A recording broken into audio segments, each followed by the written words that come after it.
Supracortical. Con el médico psiquiatra Rafael López. Síguelo en todas las redes como @RafaRufus. No olviden que Supracortical es parte de Sonoro y que puedes encontrar la página de Sonoro www.sonoromedia.com para escuchar todas las producciones que tiene Sonoro, y Supracortical es solo una de ellas. Hace ya algunos años tuve el gusto de aprender sobre muchas palabras y el origen de sus palabras, dónde estaba la analogía. Y sin duda, una que recuerdo con mucho cariño es recordar. Recordar, que es traer de regreso al corazón, traer de regreso hacia nuestras emociones. Y esa palabrita la aprendí hace ya algunos años en La Dichosa Palabra. Y por eso el día de hoy estoy muy, muy, muy emocionado de estar platicando con el gran Pablo Boullosa. Pablo, bienvenido y muchas gracias de nuevo. Me da mucho gusto saludarte, Rafa, a ti y a tu auditorio. Muchas gracias. Mira, te cuento, hace unos años ustedes comenzaron con un proyecto lindísimo que se llama La Dichosa Palabra, que yo creo que de una u otra manera todo México ha visto de alguna forma. Algunos siguen más, algunos seguirán menos, pero que tenemos el gusto de escucharlos platicar tan amenamente sobre cosas que nos hacen reflexionar. Y bueno, fueron pasando los años y te diré que yo, algo que siempre cuento en mi programa es que cuando yo era chico y yo crecí en el pueblo de Almoloya de Juárez, no me imaginaba que la gente que estuviera detrás de la televisión fuera real. Para mí era una especie de fantasía, una ventanita a la fantasía que me permitía pues medianamente asomarme, y cuando estaba yo por ahí de la universidad los veía a ustedes y de verdad que para mí es una admiración. Ya sé que las buenas prácticas profesionales nos recomiendan no denotarnos fans de quienes estamos entrevistando, pero sí lo soy, y de verdad, Pablo, muchas gracias por toda esta historia. Al contrario, Rafa, yo me reía más que nada porque me estaba acordando que cuando yo era chiquito, soy de otra generación, obviamente, que tú, bastante más antigua, y cuando yo era chiquito creía que cuando uno quería saber la hora marcaba el 03. Y yo siempre creí que la señora del 03 era una persona real que trabajaba respondiendo el teléfono y dando la hora al que se la preguntaba.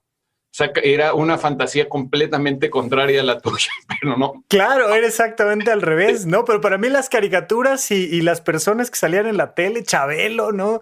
Era, pues, para mí lo mismo Chabelo que Mickey Mouse. Pero bueno, justamente quería empezar esta plática contigo, que, insisto, te agradezco, preguntándote algunas cosas, porque estuve revisando después de haber leído un libro que les recomiendo tremendamente, que se llama El corazón es un resorte, que estamos platicando con su autor.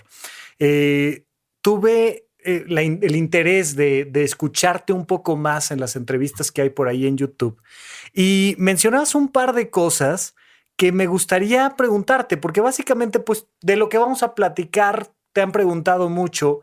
Pero un datito ahí de tu historia antes de la radio que me llamó la atención. Pablo, tú administrabas un bar. Como que me sorprendió cuando me enteré. Así es. De hecho, fíjate que una persona que conozco, Alejandro González, que por cierto usa seudónimo y firma como Javier González, me acaba de dar su libro. Su libro se llama Los vimos mientras caían. Es una novela firmada por Javier González Ramírez, está en Amazon, y me hace aparecer como un personaje, que bueno, no un personaje, me hace aparecer precisamente como el gerente o el despachador del Hijo del Cuervo, que fui durante 10 años. Y durante 10 años, como yo digo, me la viví de emborrachar inocentes. Sí. Es muy curioso cómo mi historia está de alguna forma tan asociada al alcohol. Yo te cuento que soy prácticamente un abstemio radical. No paso de tomar una copa de vino, pues, con los amigos muy de vez en vez. Desde la pandemia, obviamente, no he tomado, no he acercado mis labios a una copa. Y no paso de una copita de vino de vez en vez, o una copita de Oporto, que es, pues, prácticamente un vinito de vez en vez. Y no obstante, viví 10 años como gerente del Hijo del Cuervo, y años antes también trabajé en bar o en bares sirviendo alcohol. Y después mi primer programa de televisión, cuando Canal 22 me invitó a hacer un programa de televisión, realmente por casualidad, por suerte, no porque yo lo hubiera solicitado, era la Barra de Letras, donde también simulábamos ser un bar, precisamente claro. porque yo esa era la experiencia que tenía, la de ser una especie de cantinero. Y no sé si me permitas hacer esta analogía y no me la tomes a falta de respeto, pero de alguna manera creo que los psiquiatras, los psicólogos, al igual que los sacerdotes y los barmans y los cantineros, tenemos en común esta experiencia de escuchar muchísimo las intimidades de los demás. Uh-huh. Y yo siempre pensé que si algún día escribía un libro iba a ser sobre todo una novela, porque la cantidad de historias que me contaban ahí era tremenda, sobre todo a altas horas de la noche, cuando el alcohol desinhibe mucho a las personas y había incluso una hora donde decía yo, comienza el male bonding, porque ya que hacían las mujeres, era un bar muy, hoy diríamos muy alivianado, no sé si todavía se diga así. Sí. Donde iban muchas mujeres y era un ambiente, pues realmente, yo creo que en general muy sano, aunque... Sí, tranquilo. Nunca faltaban los estúpidos o los ataques de violencia, lo que sea, pero en realidad era un ambiente muy, muy sano y sin embargo, ya muy altas horas de la noche, casi todas las personas que tenían pareja, casi todas las mujeres se iban y quedaban los hombres y empezaba una cosa ahí como de confianza que yo llamaba el male bonding, porque ya a ciertas horas de la noche pasaban esas cosas. Y bueno, pues en realidad sí es muy extraño. Yo te cuento que yo no tengo carrera. Yo no terminé ninguna carrera. No me digas. Filosofía. Estudié filosofía un par de semestres. Y esa es otra de las paradojas de mi vida. También estudié cine, me corrieron de la escuela de cine. Y es otra de mis paradojas, que aún siendo yo, digamos, pues un mal estudiante o un estudiante malogrado en el sentido de que no tengo ni siquiera un título profesional, pues me he acercado muchísimo al mundo de la educación, que me interesa bastante. Oye, perdóname, justo lo que yo te quería preguntar era un poco... Creo que la gente normalmente se acerca a ti con la intención de saber mucho sobre lo académico, sobre la literatura, etcétera, etcétera. Pero creo yo que se aprende mucho en otras partes de la vida, ¿no? Y justo te preguntaba yo por esta parte de tu historia del bar, porque decía yo, quiero preguntarle a Pablo qué cosas, así como frases de grandes filósofos que leíste en la Ilíada, donde tú quieras, de repente uno las escucha del que está más borracho o de alguien, ¿no? En la barra, de repente alguien te cuenta algo que se te queda, que recuerdas, que se te queda en el corazón para siempre, ¿no? Bueno, sí, como sabes, Rafa, dicen que los borrachos y los niños dicen siempre la verdad. Sí. Pero debo serte completamente honesto. En general, el bar, en su aspecto más saludable, era un bar, yo tuve mucha suerte porque era un bar que frecuentaban muchísimos intelectuales. El bar está todavía en el centro de Coyoacán. Coyoacán es la delegación con mayor nivel académico del país, dicen. Bueno, ahora ni siquiera es delegación, es municipio. Pero recibía muchos maestros de la UNAM, maestros de filosofía, que algunos no habían sido mis maestros, pero eran de la misma facultad de la UNAM. Muchos escritores, muchísimos poetas, novelistas, historiadores, investigadores, científicos sociales. Y ahí aprendí muchísimas cosas, digamos, cuando todo el mundo estaba sobrio, ¿no? Sobre la personalidad de los demás sí aprendes mucho cuando beben alcohol. Sí, el alcohol desnuda un poco a las personas, para bien y para mal. Y mentiría si te dijera que recuerdo así como grandes momentos de lucidez alcohólica. Obviamente recuerdo el chiste de que muy frecuente entre los borrachos de aquella época, que era que toda lucidez que no es alcohólica es falaz, o no me acuerdo si se formulaba así, pero por ahí, es decir, Cualquier atisbo de lucidez que no venga acompañado del alcohol, hay que dudar de él. Pero si viene acompañado del alcohol, qué revelación. Yo no creo eso, honestamente. Los momentos, y tampoco te voy a decir que no recuerdo nada. Claro que recuerdo muchísimo confesiones de borrachos, pero en su inmensa mayoría eran muy dolorosas. Muy dolorosas. Que eso tiene una, perdóname que te interrumpa, pero eso tiene una explicación muy clara, ¿no? Que lo he comentado aquí varias veces. Uh-huh. A los hombres no se les permite sentir, o sea, sí, toda esta parte cultural, machista que nos ha ido formando, que hace que se guarden cosas y que entonces hasta que no está inhibido el frontal con el alcohol, pues no empiezan a salir amores, rencores, sentimientos de todo tipo. Así es, Rafa, tú conoces bien el fenómeno y yo lo veo como dos curvas de Bell. No sé si es difícil describir una curva de Bell solo en audio, pero bueno, no digo que todo, pero en parte el éxito o que el hecho de que los hombres ocupen posiciones de tanto éxito es cierto, pero también no debemos olvidar que los hombres también están en la otra lado de la curva de Bell. Tú sabes que la tasa de suicidios en hombres es bastante más alta que la de las mujeres. No conozco bien los datos de México, pero mundialmente eso ocurre justamente por eso, porque la curva de Bell es así. Y pues lamentablemente, incluso en un bar de clase media, culta, próspera, si quieres verlo así, al final, a las 3, 4 de la mañana, lo que te queda es la cola de la curva de Bell, de los desgraciados, los descorazonados, los desesperanzados, los que llevan vidas muy lamentables. Y eso sí no se me olvida del bar. O sea, el bar era todas las noches un viaje sentimental fuertísimo, porque pasas de la euforia a la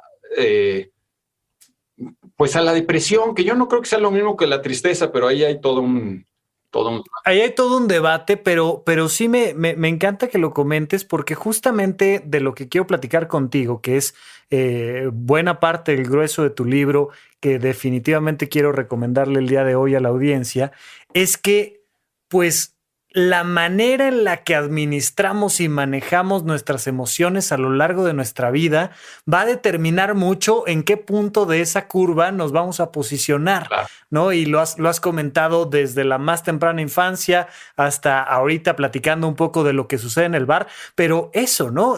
Ves cómo hay personas en el bar que de repente tienen la madurez emocional de decir, bueno, ¿sabes qué? Que yo trabajo mañana, con permiso, buenas noches, tal. Hay otros que se quedan hasta que se revientan las emociones, pero ¿cómo juega este papel? Y te quiero preguntar, ¿cómo surge el deseo emocional de escribir El corazón es un resorte? Porque al final, como dices, a lo mejor hubiera sido una novela o a lo mejor hubiera sido algún otro texto, pero siento que utilizaste ahí en el título la gran metáfora del tema emocional como el elemento central de tu libro. ¿Qué pasó ahí? Bueno, son muchas cosas y abres el tema a muchas cosas. En primer lugar, no creo que, no creo en la dicotomía, que es una dicotomía cultural también, es decir, que todo el mundo asume que por un lado tenemos lo emocional y por otro lado tenemos lo racional. Yo creo que esas dos cosas están íntimamente mezcladas y que no las podemos ver como tu parte emocional, tu parte racional. Es decir, tu parte racional siempre responde a tu parte emocional y tu parte emocional debería manejarse en la medida de lo posible con la mayor racionalidad. Muchas de las enfermedades mentales dicen, aunque tú eres el especialista, que son el resultado de malas soluciones a problemas reales. Y una mala solución puede enfermarte más que una buena solución. Y una mala solución es más irracional que una buena solución. Pero bueno, desviándome, más bien regresando un poco a tu pregunta, la circunstancia que le escribí también fue un poco fortuita. A mí el mundo me arrastró a la televisión. Yo, si me hubieran preguntado cuando era joven, pues jamás hubiera sospechado que iba a acabar haciendo televisión. Me invitaron a la televisión pública primero, a Canal 22, después me invitaron a la televisión privada Y en TV Azteca también tuve la suerte, porque eso es, de que me encargaran hacer un programa semanal con absoluta carta abierta. Me dijeron, pues haz un programa semanal con el tema que tú quieras y suerte. Uh-huh. Y bueno, pues al principio me angustié mucho porque dije, bueno, ¿de qué voy a escribir todas las semanas? Uh-huh. El programa salía en 1 mes y medio, me puse a escribir como loco, llegué al primer capítulo con 4 o 5 libretos y la cabeza seca diciendo, ¿y qué voy a hacer? O sea, cada semana no sé qué voy a hacer, pero después es increíble lo que uno tiene adentro que no sabe que tiene hasta que se lo exige. Sí. Y claro, ¿qué es lo que uno tiene adentro? Pues con lo que ha paseado su cerebro, los pastos donde ha sacado a pastar a tu propio cerebro. Entonces, que son pues tus lecturas, tus experiencias. La lectura hay que verla simplemente como una experiencia vicaria, pero es también eso. Y después durante 3 años aproximadamente, pues estuve haciendo un programa cada semana con un libreto de 4 o 5 cuartillas, con los temas más variados. De alguna forma encontré como la manera de escribirlos, una especie de formato de libreto, donde iba colocando pues mis distintas lecturas. Fue una época donde pude leer y releer muchas cosas. Y terminando eso, bueno, todavía no terminaba el programa cuando yo por fortuna pedía permiso y me lo concedían tanto en el trabajo como en mi casa, para retirarme a escribir, a meditar, proyectos, y me retiraba a Canadá. Normalmente tengo un tip para los jóvenes que quieran hacer algo semejante, el viajar en verano y alojarse en universidades que ofrezcan alojamiento. Es increíblemente económico, es decir, no recuerdo cuánto, pero hazte cuenta que quizá por menos de $100 puedas estar un mes entero en una universidad de Canadá. Wow. Que tienen los dormitorios para sus estudiantes vacíos durante el verano. Entonces, pues claro, es un hospedaje muy modesto, solamente una cama muy angosta, sábanas limpias, un trocito de jabón, una toallita muy pequeña, muchas veces baños compartidos y ya. Pero te retiras ahí, hay poca gente y hay las bibliotecas no cierran en verano, afortunadamente. Puedes caminar. Y así es como escribí primero, hace muchos años, antes de toda esta experiencia, Dilemas clásicos para mexicanos y otros supervivientes. Uh-huh. Y después El corazón es un resorte. En estos retiros, lo interesante es para mí, y no sé qué tanto quedó reflejado en el libro o qué tanto lo explico, pero que es muy distinto escribir para el oído que escribir para la vista. La mente humana se transfigura completamente con la alfabetización. Hay varios libros que explican este fenómeno, cómo las personas bien alfabetizadas pues sufrimos cambios fisiológicos. Nuestro cuerpo calloso, si es que se dice así en español, ¿sí? Se hace más grueso. Empeoramos notablemente para el reconocimiento de los rostros, es decir, la gente analfabeta tiene muchísima mayor capacidad para recordar rostros y para mirar holísticamente. Las personas alfabetizadas, bien alfabetizadas, miramos más analíticamente, percibimos, nuestra vista es más analítica y por lo tanto nuestra mente también que las personas no alfabetizadas. En fin, el hecho es que escribir para la vista, para la gente que va a leer en silencio, es muy diferente. Y entonces el trabajo de reescritura fue realmente una lección constante de estas dos maneras distintas de comunicarnos, y una oportunidad también para reflexionar con mucho mayor cuidado acerca de lo que yo ya había dicho en algunos videos.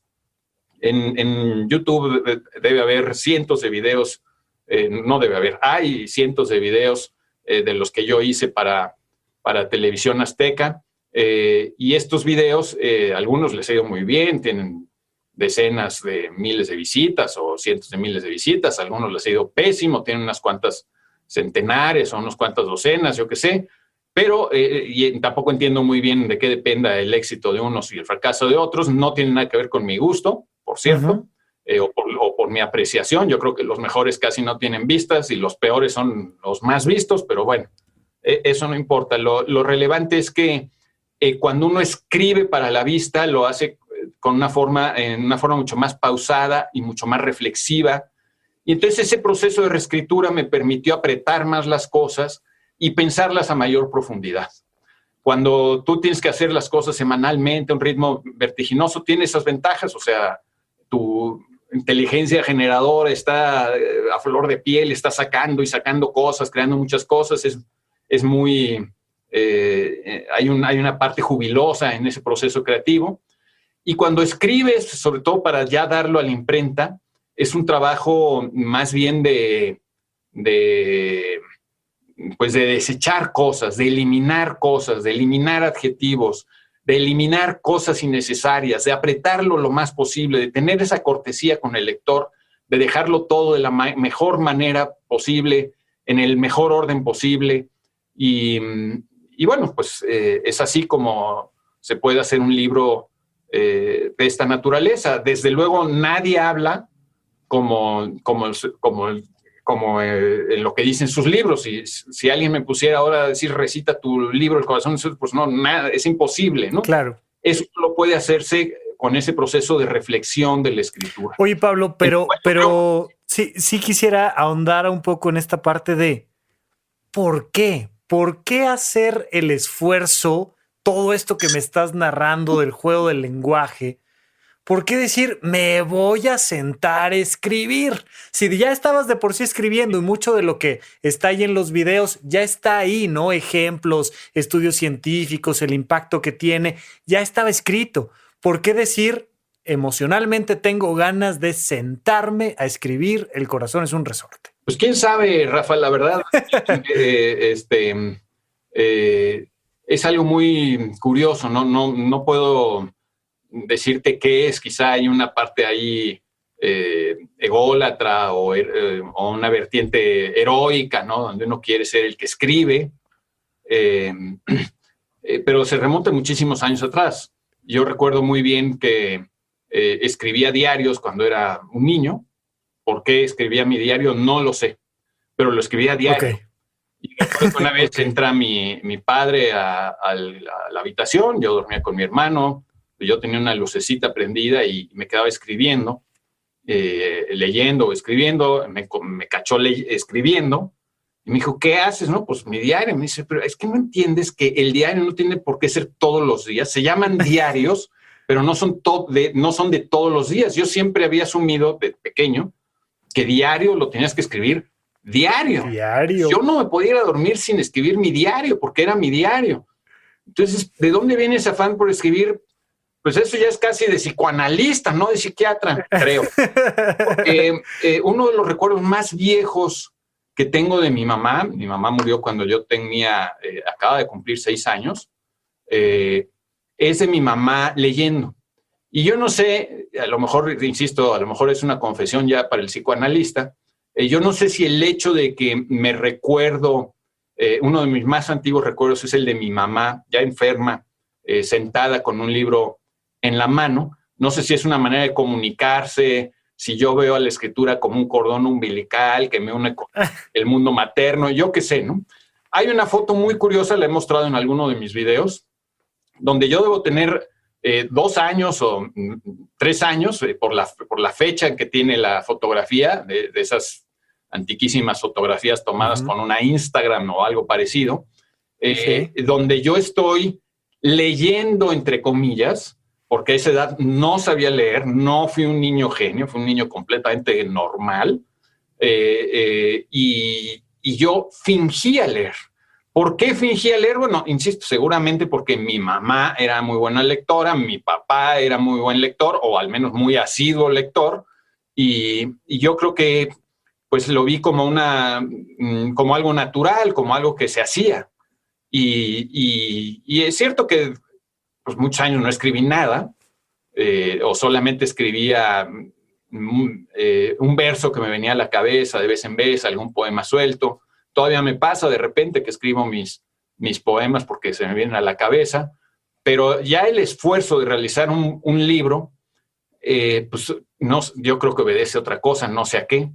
Pero... Oye, Pablo, me encanta porque además digo, es bien sabido que nuestra calidad de vida va a depender de nuestras decisiones. Uh-huh. Y lo has dicho en muchas ocasiones, cómo es importante saber tomar decisiones y al mismo tiempo te confiesas siempre como alguien que va fluyendo mucho con, vamos a llamarle, el destino. Y cómo llegas a lugares donde no precisamente tú fuiste de las personas que dijo, yo quiero llegar a la televisión o alguna cosa así. Y se van dando estos procesos que creo que así como platicábamos de la emoción con la parte racional, que realmente pues les ponemos estas palabras para diferenciarlos, pero son una parte de lo mismo, de nuestra misma estructura. También las decisiones y el destino vienen siendo más o menos la misma historia, ¿no? Bueno, es que, a ver, yo creo que es una ilusión, es así muy narcisista, creer que todo tu destino está en tus manos. Uh-huh. Yo no creo que tu destino esté en tus manos. Yo sí creo que hay muchísimas cosas de suerte que nos tocan, ¿no? O sea, la pandemia nos cayó pues, por mala suerte o... A todos, ¿no? Buena suerte en el sentido de que no nos cayó antes o de que no es peor todavía, que no tiene un índice peor de letalidad, peor de contagio, o que vivimos en una época donde se pueden desarrollar vacunas, eso es buena suerte. Pero la suerte, el azar es parte del universo, incluso está en la constitución misma de la materia, ¿sí? El azar es parte de la física cuántica, hay cosas que dependen del azar y la probabilidad. Ahora, dentro de todas esas cosas que nos ha tocado, que además en su mayoría no las elegimos, es decir, que no elegimos prácticamente nada de nuestro pasado, es decir, nadie elige en qué familia nace, nadie elige quiénes van a ser sus papás, en qué clase social, en qué país, qué nacionalidad, qué color de piel, qué orientación sexual va a tener, eso no lo eliges, eso no, a mí me gustan las mujeres, ¿por qué? Pues quién sabe, ¿no? O sea, no es ningún mérito. Yo soy mexicano, ¿por qué? Pues porque aquí me tocó nacer, no es ningún mérito, no es algo que yo haya construido, ¿sí? Uh-huh. Es poco de lo que te puedes jactar, pero eso poco es al mismo tiempo muy importante. Es decir, yo sí creo que es muy importante tomar buenas decisiones, que es absolutamente fundamental, pero eso no significa que mañana no te pueda dar un cáncer o que mañana no salgas a la calle y te atropellen. Esas cosas pasan, ¿sí? Es de madurez reconocer que puedes tener pésima suerte, ¿sí? Eso es parte de la madurez, reconocer el carácter contingente del mundo y de lo que puede suceder. Dentro de esa contingencia, ¿qué puedes elegir? ¿Dónde está tu libertad? ¿Dónde está tu autonomía? Es muy importante, aunque es una parte pequeña, es tan importante que en realidad en eso es donde debes enfocarte, ¿sí? O sea, yo no puedo vivir yo no sé si mañana al salir me van a matar en un asalto, o me van a atropellar, o me va a caer un meteorito, o me va a pegar el bicho. No lo sé, nadie lo sabe. Pero no puedo vivir ni con miedo, ni pensando que me van a pasar esas cosas. Tienes que vivir dentro del ámbito de tus decisiones, de lo que tú puedes decidir, de lo que puedes hacer. Hay que hacer lo mejor posible. Digamos, todo el sentido educativo, todo el sentido de una terapia, tiene que ver con estas cosas, ¿no? O sea, tiene que ver con lo que está en nuestras manos, ¿no? Y es algo que no es que yo lo vea. Los filósofos estoicos, básicamente, todo el estoicismo parte de eso, que es, por cierto, volviendo al alcohol, es casi un dictum de los alcohólicos anónimos, ¿no? Esta oración de Señor, dame serenidad para distinguir. Sí, a mí también siempre se me olvida un poquito la estructura, sí. Pero básicamente lo que nos dice, ¿no? Es, por favor, dame la fuerza para cambiar lo que sí puedo cambiar, la templanza para aceptar lo que no puedo cambiar y la sabiduría para diferenciar entre una cosa y la otra. Exactamente. Bueno, eso tú abres a los filósofos estoicos, Marco Aurelio, los antiguos, los primeros estoicos griegos, etcétera, y está exactamente eso prácticamente expresado de esa manera, nada más que no está dirigida como una oración a Dios, que creo que en los alcohólicos anónimos sí es así. Sí. Señor, dame fuerza, Señor, dame sabiduría, no sé qué, sino que está simplemente expresado así. Aquí podría ir atrás y buscar la referencia. Está claramente eso es filosofía estoica para hoy. ¿En dónde, cuándo y para qué escuchas supracortical? Comparte tu experiencia en redes sociales para que más personas conozcan este podcast. Sigue al Dr. Rafa López en todos lados como @RafaRufus. Oye, Pablo, y en ese sentido, platicando un poco de cómo tenemos esa posibilidad, quisiera citar algunas frases del Corazón es un resorte. 2 las voy a decir de corrido para que luego platiquemos de cómo se relacionan una cosa con la otra. Pero mencionas que la felicidad parece ser hija de la fertilidad, en este sentido como de responsabilizarnos de lo que creamos. Y la otra es que dices que la paternidad, la política, la economía son problemas heurísticos y no algorítmicos, y que los mexicanos, perdóname, esta era la otra que te quería decir, que los mexicanos debemos vivir de acuerdo a nuestras posibilidades y no de acuerdo a nuestras limitaciones. Creo que hacemos aquí carambola 3 bandas un poquito para decir la importancia de distinguir entre lo que sí está en mis manos y lo que no, para que emocionalmente, para que con nuestro corazón metafórico podamos decir, a ver, esto se vive y se fluye y se acepta, y esto no, esto es algo que depende de mí, de mi creación, y mi felicidad va a quedar ahí un poco en medio de las dos cosas, pero te dejo, cuéntame un poquito de esto. Bueno, muchas gracias por tu lectura, Rafa. En efecto, yo creo que, no sé, ahorita estaba pensando en voz alta a partir de lo que estábamos platicando, que surgió también un poco por azar, y ahora que mencionas estas frases, a veces me pregunto si la sabiduría no es solo una, y lo único que hacemos es como darle vueltas, y claro, intentar darle vueltas, porque a fin de cuentas, fíjate cómo, citando a los estoicos, pues parece que están explicando muchas de las cosas que yo escribo en El Corazón es un resorte, o que intento desentrañar. Oye, Pablo, los budistas dicen, todo ha sido dicho, pero nada ha sido comprendido. ¿No? O sea, oye, ya sea Rafa López, psiquiatra con su podcast, Pablo Boullosa o Homero, la verdad es que todos estamos repitiendo lo que hemos dicho desde siempre, pero todavía no lo comprendemos muy bien. Bueno, y también un poco volviendo a tu anterior pregunta, uno escribe también para entenderse, ¿no? Para entender. Ah, claro, sí. Y por ejemplo, remitiéndome a la primera de las frases que citaste, felicidad y fertilidad, no tengo a la mano ahorita, como está bien explicado en El Corazón es un resorte, las conexiones lingüísticas o etimológicas que existen entre estas palabras. Pero justamente es eso, es decir, cómo el lenguaje mismo es una herencia de sabiduría anónima, pero que está ahí. Entonces, mucho del interés que tiene viajar, hacer arqueología de las palabras, que eso es la etimología, una arqueología de las palabras, tiene que ver con recoger lo que ya vieron las generaciones de hombres y que dejaron plasmado en la misma lengua. Y ellos en nuestra propia lengua, en las lenguas romances y en otras, han dejado esa sabiduría impresa. Entonces, el hecho de que la felicidad y la fertilidad tengan estas raíces etimológicas comunes, nos hablan de un origen común, de una fuente de la que emanan, una fuente común de la que emanan estas dos actividades, estos dos fenómenos humanos. Entonces, esa sabiduría ya está ahí. Lo que ocurre es que no salimos a buscarla, no somos suficientemente conscientes de ella, no la recuperamos. Y eso es lo que también te quiero preguntar. ¿Cómo le hacemos para empezar a acercarnos a estas metáforas, estas realidades? ¿Cómo los libros nos pueden llevar a ello? Tengo aquí las notas de mi ejemplar del Corazón es un resorte. Y aquí te leo nada más para que el público no se quede con la duda. Dice Pablo Boullosa, 2 últimas y reveladoras etimologías.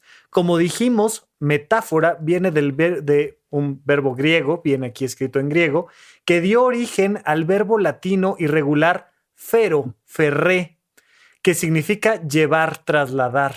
Fero es el presente indicativo infinitivo, es ferré, que nos lleva a fértil, fructífero. La felicidad parece ser hija de la fertilidad, ¿no?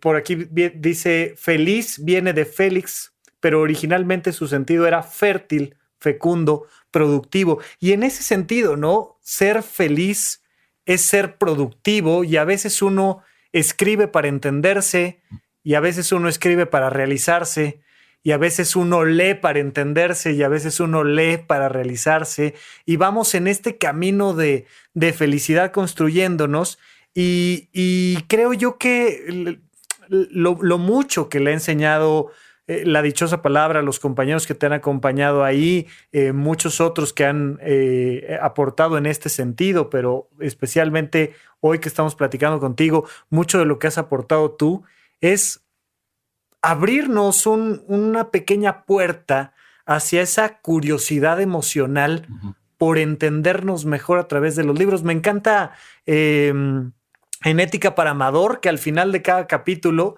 te va diciendo, bueno, le va diciendo a su hijo en este caso, ¿no? Pero te va diciendo, ay, vete leyendo la Ilíada, o ay, vete leyendo el Quijote, o ay, vete leyendo Shakespeare, y te va dejando así pequeños bocaditos para que se te antoje echarte un clavado a los clásicos. Por ahí, ¿dónde y cómo le hacemos para encontrar en nuestro corazón el hambre de clavarnos a buscar eso que está ahí en los libros, Pablo?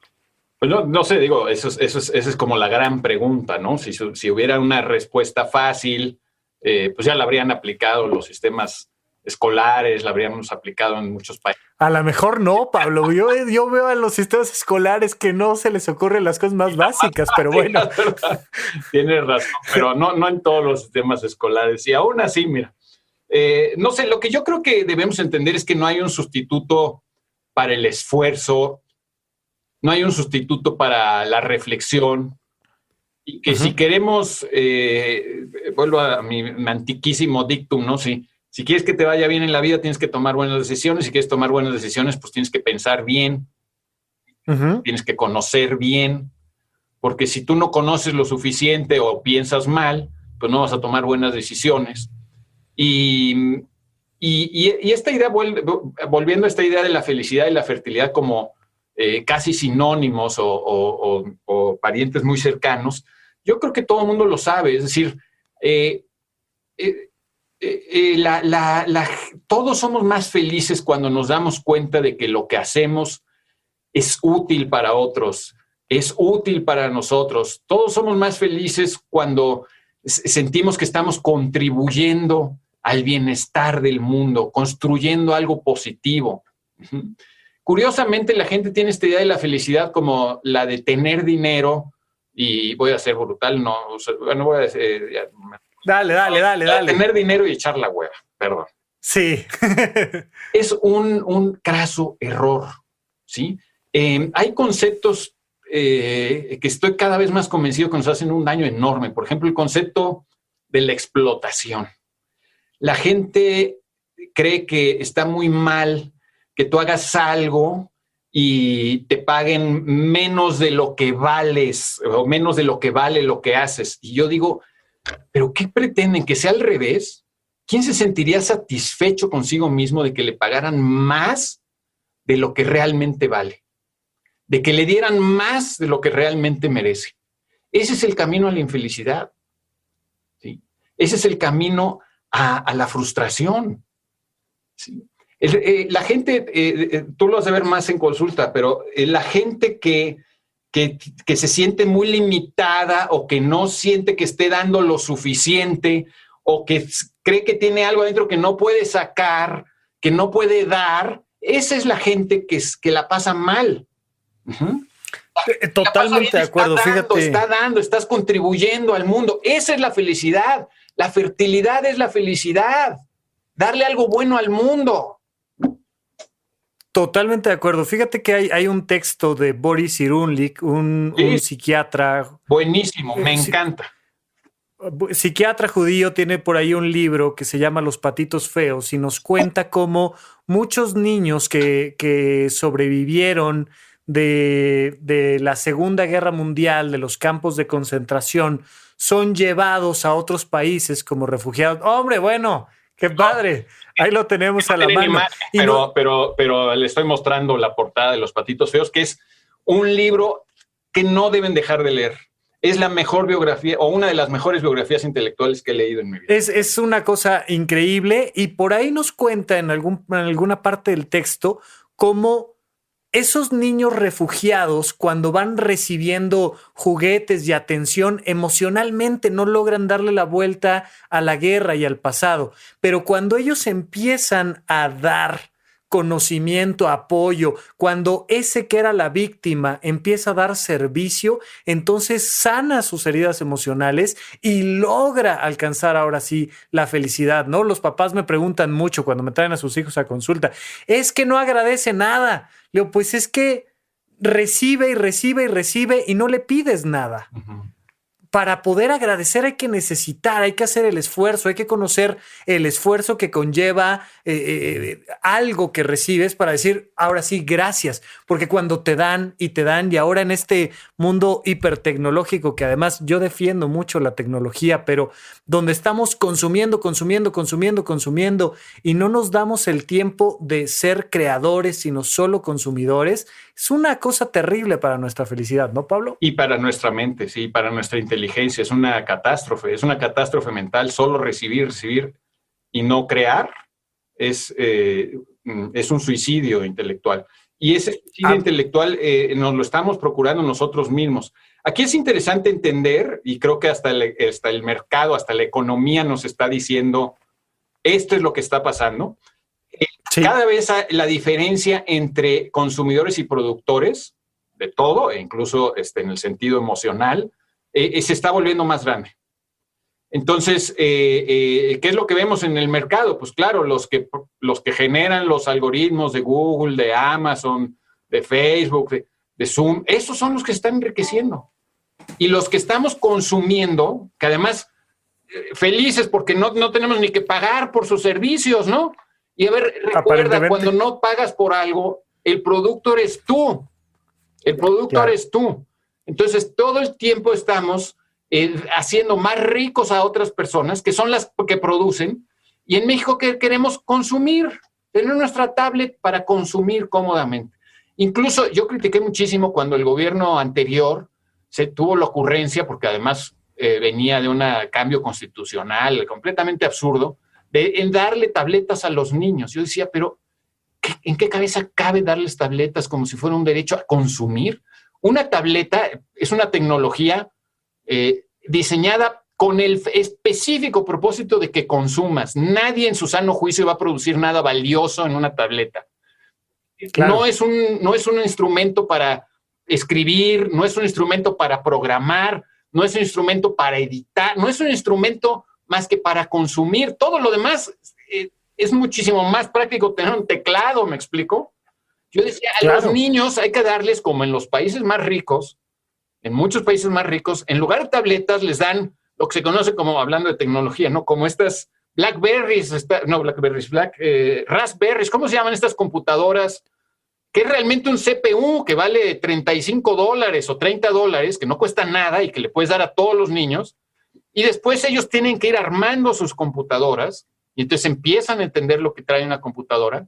Y después ellos tienen que meterle un sistema operativo y aprender a usar un sistema operativo no amigable, ¿no?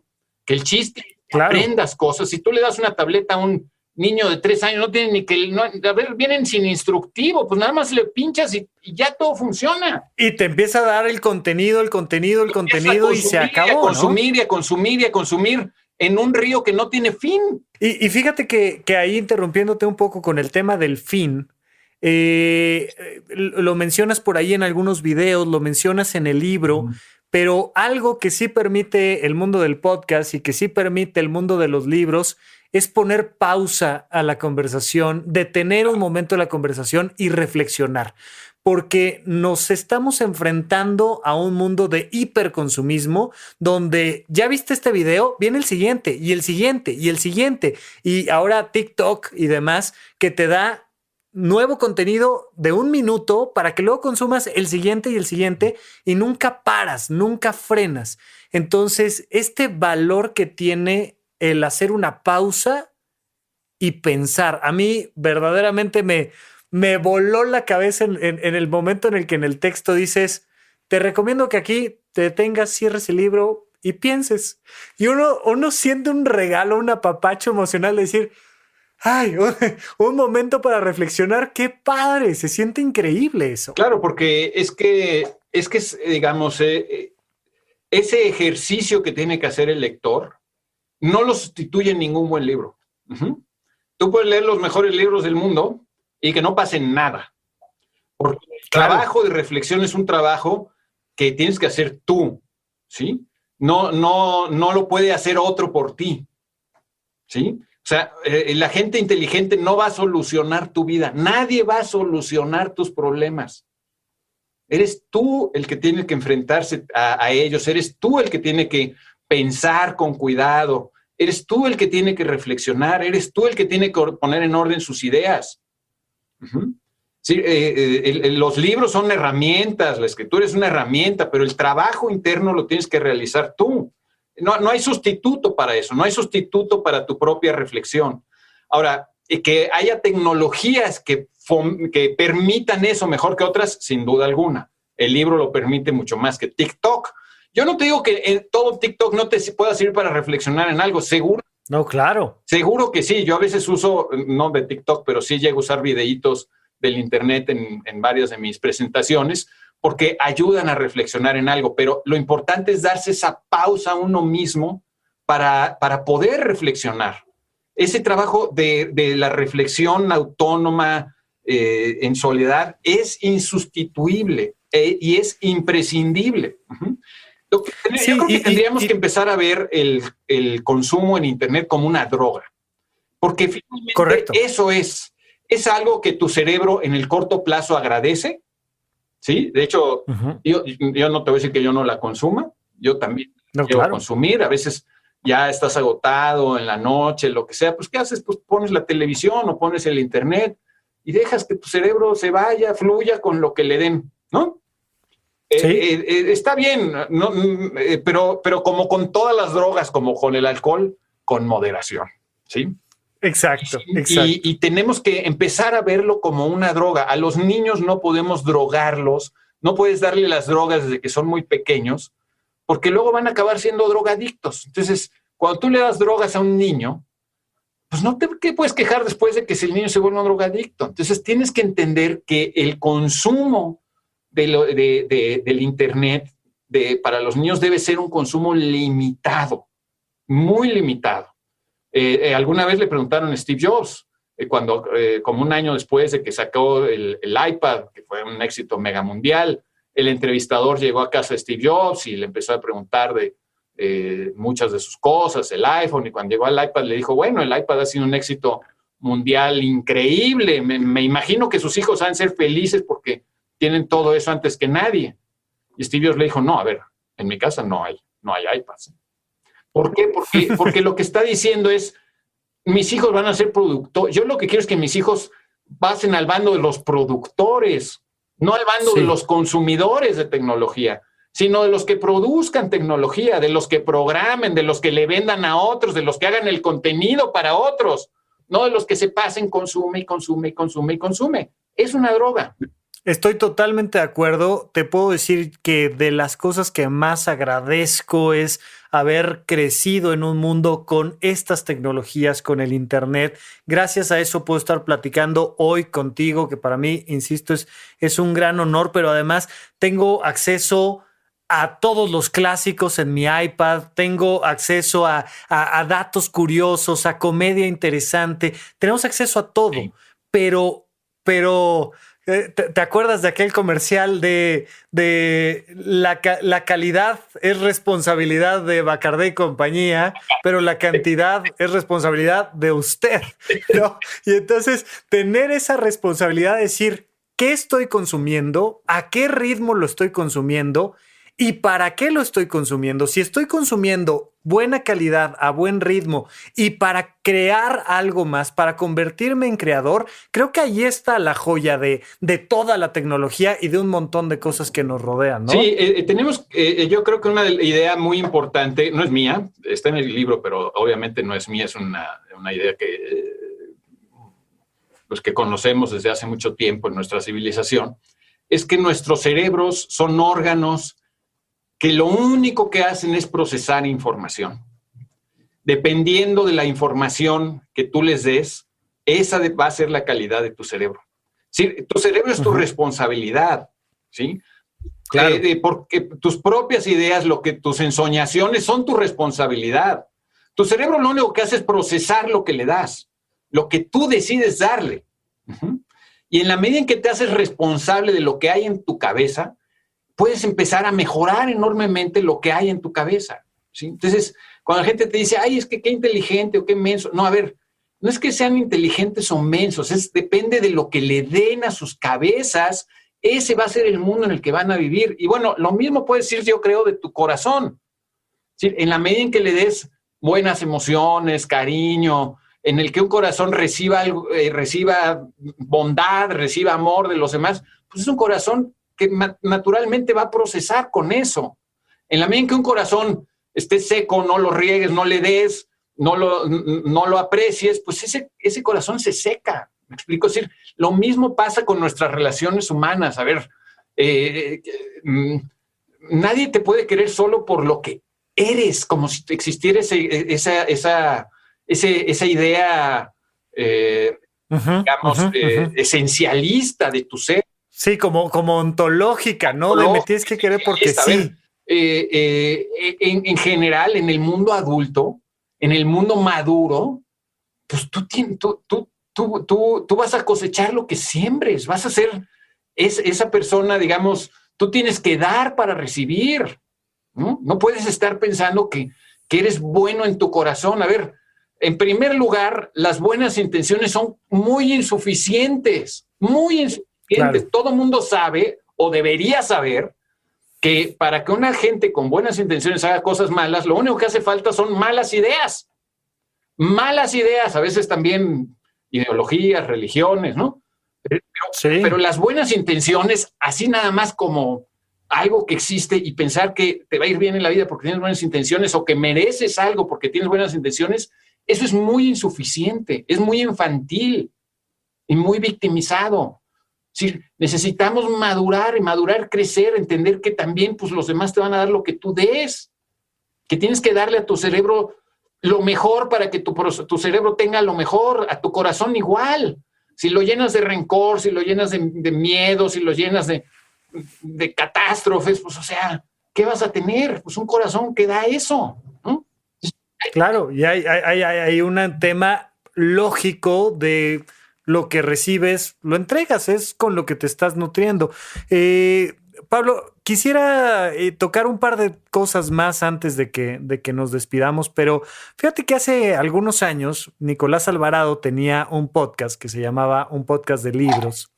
Y uno de los episodios, lamentablemente yo siempre pensé que debía de durar mucho más ese podcast, lo disfrutaba mucho. Conocí a Madonna, por ejemplo, como una escritora de libros infantiles, que me pareció una cosa padrísima, increíble, pero bueno. Nicolás Alvarado tiene uno de esos episodios que se llama Palabras más, palabras menos. No hay nada más tonto que leer a los clásicos. Y creo que lo dice en una manera muy clara que podemos discutir aquí, pero Pablo Boullosa en su libro dice, a ver, si algo hay que leer es a los clásicos. Y entonces ponemos este tema sobre la mesa, pero creo que invitar a Nicolás para discutirlo, ¿no? Estaría increíble, oye, pero vaya, creo que queda muy claro que Nicolás ponía el énfasis en el decir, no leas porque sí, porque está de moda, porque es el libro que se supone que todos deben de admirar, sino busca aquello que te conecte, ¿no? Esos malvaviscos intelectuales que te van llevando y te van llevando y te van llevando. Y creo que Pablo lo menciona mucho más en el sentido de nútrete con contenido de buena calidad. Pero cuéntame por qué defender a los clásicos, por qué y por dónde. Mira, yo te voy a decir una cosa, Pablo. Cuando yo era niño, mis papás no eran grandes lectores. No había muchos libros en casa. Yo creo que si llegábamos a 10 libros en casa eran demasiados. Y yo no empecé realmente a leer sino hasta ya siendo un adulto. Y vaya, a mí me gustaría que que alguien que nos está escuchando y que por diferentes circunstancias está alejado de la lectura y de este contenido que requiere un esfuerzo diferente, pudiera decir, mira, arráncate por aquí. ¿Por dónde empezar a juguetear con los clásicos, Pablo? Bueno, pues no sé. La respuesta fácil es no. La respuesta verdadera es que no sé. A ver, ya que mencionaste a Nicolás, Nicolás, al igual que Borges, voy a ponerlo así, en el mismo equipo, creo que a Nicolás no le molestaría que lo hiciera. Piensan que hay que leer lo que te gusta, por gusto, ¿no? Borges lo dice con enorme claridad, dice, si un libro no te produce placer, ¿para qué lo estás leyendo?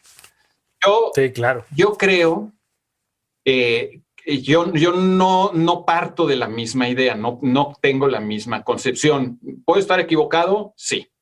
¿Cuál es la concepción más popular? La de Borges y Nicolás. No tengan la menor duda, si hubiera que hacer dos bandos, el bando ganador. Si a alguien le van a apostar, ¿no? Es el de Nicolás y el de Borges. Que además es el más cómodo, porque pues qué mejor que te digan, haz lo que tú quieras hacer, haz lo que te dé placer. Sí. Que yo creo que ahí está la clave. Una cosa es lo que tú quieres hacer y otra cosa es lo que te dé placer. Yo creo que hay que empezar a hacer una distinción ahí. Y esa distinción es muy importante. Una cosa es lo que yo realmente, ya reflexionando, quiero hacer o quiero llegar a hacer, y otra cosa es lo que a bote pronto quiero hacer o quiero consumir, por ejemplo, ¿no? Entonces, por ejemplo, claro. Para hacer una metáfora que todo el mundo entiende con gran facilidad, la dieta, ¿no? Sí, me quiero comer este gansito, sí me lo quiero comer o no me lo quiero comer. Bueno, es que puedes tener las dos posturas al mismo tiempo. Puedes decir, claro que me lo quiero comer, pero no me lo quiero comer porque hay algo más importante que quiero lograr, que es mantener mi peso o evitarme una acidez o hay otras cosas que yo puedo querer. Y esas otras cosas muchas veces pesan más que el querer a bote pronto. Y este querer a bote pronto, como el que proponen Borges y Nicolás, de pues lee lo que quieras leer, lo que te produzca placer, ahí mismo, pues es correcto, está bien, no hay nada de malo en eso, en principio. Pero a veces también quieres otras cosas y a veces dices, es que yo quiero entender ¿por qué este libro que no me produce placer de inmediato? ¿Por qué tantas personas dicen que es un buen libro? ¿Por qué no hemos olvidado un libro escrito hace quizá 2.750 años, ¿no? Como la Ilíada? Cuando tú lo abres y no te da ningún placer, ¿para qué lo lees? ¿Para qué lo lees? Entonces, cada libro tiene su propia explicación. A menos que uno te diga, es que, a ver, yo lo que quiero es tener una educación clásica completa, formarme bien en mi cultura, entender cuáles son nuestras raíces, y ese querer me parece más importante que el hecho de empezar a leer unas frases y no disfrutarlas. Claro, sí, y en ese sentido, a mí esos libros que me pueden costar trabajo, esas películas que me pueden costar trabajo, me llevan a un placer posterior, que es el placer de platicarlos, de discutirlos. El placer de entenderlos. También hay un placer en descifrar lo que es difícil. A ver, es que no podemos, digamos, cuando Borges lo dice, no vivía en una época de la satisfacción inmediata. Es decir, ahora vivimos en la época de la satisfacción inmediata. Todo es fácil. Todo lo que tú quieras es fácilmente disfrutable.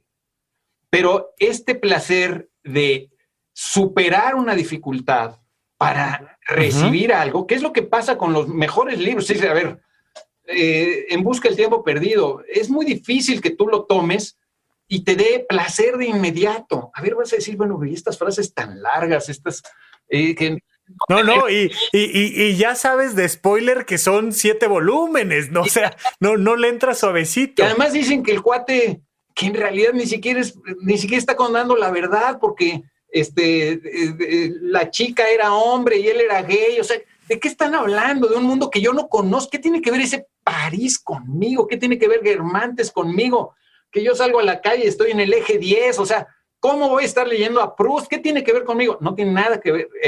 Parece no tener nada que ver contigo Y sin embargo, la satisfacción que hay en superar las primeras dificultades y entender mejor, no solo lo que dice Proust o lo que dice Homero, sino entender mejor la experiencia humana, entenderte mejor a ti mismo, entender mejor a los demás gracias a lo que dicen esos autores, es una experiencia también enormemente que da muchísima felicidad, aunque no dé un placer inmediato, da mucha felicidad. Es como el trabajo. A ver, el trabajo. A ver, no hay un solo la inmensa mayoría de nosotros tiene que trabajar haciendo cosas que muchas veces no quiere en principio hacer. Tienes que dedicar tiempo a cosas que te dan flojera, que son pedidos de otros, que no lo quieres hacer tú, que te cuesta trabajo, que replica un esfuerzo desagradable. Pero la satisfacción de ser productivo, la satisfacción de saber que con eso estás manteniendo a tu familia, que con eso estás procurando un futuro para tus hijos, que te estás salvando a ti mismo, que te estás volviendo útil para otros, que estás sirviendo a un cliente, que estás sirviendo a tu empresa, que estás ayudando a generar prosperidad, que no eres parte del problema, sino parte de la solución, que eres productivo, de los que producen, no de los que están recibiendo sin hacer nada. Esa satisfacción es inmensa y esa es la que necesitamos, ese orgullo, esa fuerza interior que solo puede venir de ese esfuerzo por ser productivos, por ser fértiles, por hacernos cargo de nuestros problemas y nuestros asuntos. Sí, dice Pablo Boullosa en El corazón es un resorte, la libertad no es responder a nuestros impulsos, es ser congruente con lo que realmente quiero. Sí. Pablo, antes de irnos, me gustaría nada más reflexionar contigo tantito con una frase más, que por ahí cuando la estaba leyendo y me encantó, te la puse en Twitter, cuando la deja uno en cortito se puede malentender dentro del contexto, de verdad lean el libro, creo que queda más que clara, pero mencionas por ahí que más que seres racionales, somos seres emocionales que además piensan, ¿no? Si la dejamos en cortito es, resulta que Pablo dice que no pensamos. No, todo lo contrario, como darle el énfasis a que el bien pensar, a que la felicidad, a que el bien producir tiene que ver con una cosa muy humana. La gran diferencia que hay entre las máquinas, toda la inteligencia artificial y tecnológica y nosotros está en ese resorte de nuestro corazón. Pablo, ¿los seres humanos somos seres racionales o somos seres emocionales o qué somos? No, somos seres emocionales, pero tenemos también la oportunidad preciosa de pensar racionalmente. Y lo hacemos muy pocas veces, incluso las personas más intelectuales, las personas que se dedican a pensar, no lo hacen no lo hacen todo el tiempo. E incluso mucha de nuestra racionalidad, pues lo único que hace es servir a nuestra emocionalidad. Es decir, si tus emociones están chuecas, pues todo lo que razones también va simplemente a reforzar mucho de tus emociones equivocadas. Entonces, ahí tenemos que entendernos como esta cosa mixta. Incluso incorporaría una tercera cualidad, mucho porque lo dice uno de mis maestros, Kieran Egan, es una de mis mayores influencias intelectuales en los últimos años. Él es un educador canadiense, un filósofo de la educación canadiense, y él dice que somos perthinkers, es decir, que percibimos, que sentimos y que pensamos, en ese orden prácticamente. Percibimos, sentimos y pensamos. Y luego, cuando decimos pensamos, también aquí me gustaría citar a Daniel Kahneman, no sé si lo menciono en El corazón es un resorte, pero es un autor muy importante, fue premio Nobel de Economía, y su libro Pensar lento, pensar rápido es muy, muy bueno, lo recomiendo muchísimo, y cada vez lo recomiendo más porque una amiga, Elisa Guerra, que está estudiando educación en Harvard, me dice que es un libro que les dan a leer en la Facultad de Educación en Harvard. Pensar lento, pensar rápido, que hace esa distinción también entre dos maneras importantísimas de pensar. Una manera en la que pensamos todo el tiempo, pues es lo que llaman el sistema 1, o mi maestro José Antonio Marina lo llamaría inteligencia generadora, que es constante y sin esfuerzo, todo el tiempo estamos pensando, ¿no? Es ese pensamiento espontáneo, sin esfuerzo, en el que todos siempre tenemos pensamientos. La manera muy fácil de detectar esta manera de pensar es cuando uno le dice a otro, por ejemplo, deja de pensar, no pienses en nada. Y como no podemos no pensar, esa manera de pensar sin esfuerzo, esa manera inevitable que tenemos de pensar, ese es el sistema 1. Y todos los seres humanos pensamos siempre en el sistema 1 sin ningún problema. Lo difícil es pensar en el sistema 2, que es pensar lento, pensar de manera esforzada, pensar de manera racional, detenida. Y esa manera de pensar es muy cansada y muy esporádica. Y muy positiva, además. Nuestra mejor esperanza. Es muy positiva, claro. Y es nuestra mejor esperanza para salir adelante. Si seguimos solo pensando en el sistema 1, es no ser libres. Justamente por eso mi frase con la libertad tiene que ver con eso, con que la libertad consiste en usar todas tus potencias para desarrollarte lo mejor posible. Y una de esas potencias importantísima es el pensar en sistema 2, pensar esforzadamente, pensar racionalmente, pensar con cuidado, pensar de forma coherente y a profundidad en las cosas, ¿no? Hay que responsabilizarnos finalmente de lo que percibimos, de lo que sentimos y de lo que pensamos. Y Pablo, de verdad, cerrando, nada más quiero darte las gracias por hacerte este espacio. Me gusta hoy por hoy, después de muchos años de entrenamiento, me gusta leer, me gusta disfrutar mis libros, pero tenía yo un buen rato de no disfrutar tanto, en serio, tanto, un libro como El corazón es un resorte. Cuando te veo en entrevistas donde hablas de él, citas a grandes autores, citas gente y siempre dices, bueno, les recomiendo más este libro que el mío, les recomiendo más este autor que yo. Pero yo de verdad les recomiendo a Pablo Boullosa. Subrayé todo el libro de un lado a otro, lo disfruté mucho, lo pausé, me lo leí, me lo llevé despacio. Ahora hay también esta cosa de tienes que leer en la pandemia 300 libros, porque si no, como que con que leas uno, lo leas bien, esté rico, pero responsabilizarnos de eso que estamos percibiendo, sintiendo y pensando. Pablo, de verdad, muchas gracias por el libro, muchas gracias por todo tu contenido en internet, en redes, en la televisión. Te lo agradezco. Yo soy una persona que ha crecido siguiéndote a ti, a tus compañeros, que me ha llevado a quitarme muchas ideas que no me sirven, que me ha llevado a esforzarme en muchas cosas, a crear contenido para los demás. De verdad, de todo corazón, te lo agradezco en el alma y especialmente por tu libro El corazón es un resorte, que lo disfruté inmensamente. No, pues soy yo el que te lo agradece, Rafa. La verdad es que es difícil encontrarse un lector tan fervoroso como tú. Te lo agradezco enormemente. El cuidado que has tenido en leerlo, te agradezco tu tiempo, esta entrevista, pues sobre todo el tiempo pues en el que le dedicaste a leer El corazón es un resorte. Eso hace también que uno sienta que vale la pena el esfuerzo invertido en un libro, y te lo agradezco de todo corazón y también de toda razón. Me encanta, Pablo. Muchísimas gracias. Ojalá en alguna otra ocasión nos hagas el honor. Me quedaron un montón de notas por platicar contigo, pero... A mí me quedó un pendiente contigo, que era recordarte a un poeta que se llamaba como tú, que no sé si ubicas. No hay libros de él, pero hay algunos poemas de él en antología. Se llamaba Rafael López como tú. Ramón López Velarde lo admiraba muchísimo y le dedica algún poema, o no me acuerdo incluso si alguno de sus libros, a Rafael López.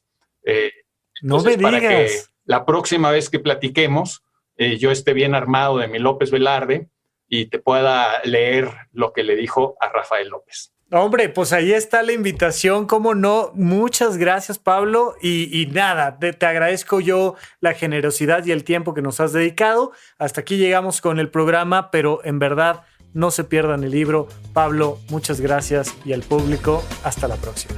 Gracias por escuchar Supracortical. En verdad me interesa muchísimo conocer tu opinión sobre este episodio o cualquier otro que quieras platicarme.